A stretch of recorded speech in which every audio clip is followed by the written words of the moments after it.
Check, check. All right. Just sitting in this chair is a remarkable accomplishment for Pittsburgh Steeler James Harrison.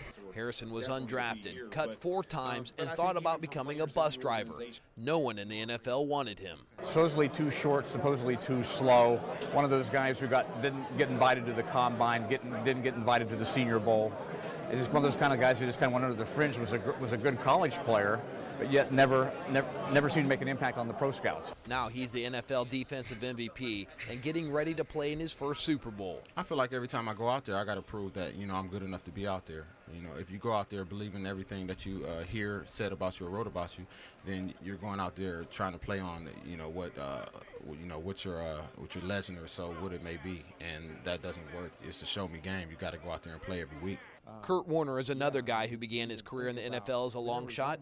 Warner already tasted success with a Super Bowl victory, but his career was on a downward spiral since he won the Super Bowl with the Rams. When he arrived here in Phoenix, Warner already knew what people were thinking. I mean, I think the perception around the league about me was that I couldn't play anymore anyways, that there was no more football left in him.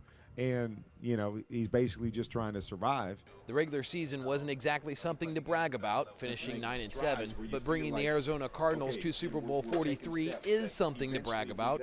And Warner is in his 3rd Super Bowl because the quality of his game has improved. Because he worked very hard on the aspects of his game that were his perceived weaknesses. And those are not weaknesses so much anymore. He's very quick with the release, he moves around well in the pocket, and he certainly doesn't hold the ball too long. Kurt Warner says the one game he remembers more than any game in his entire career is that Super Bowl he lost with the Rams. But a win here could easily replace those bad memories with good ones and possibly get him into the Hall of Fame. Covering the Super Bowl, Mark Carlson, The Associated Press, Tampa.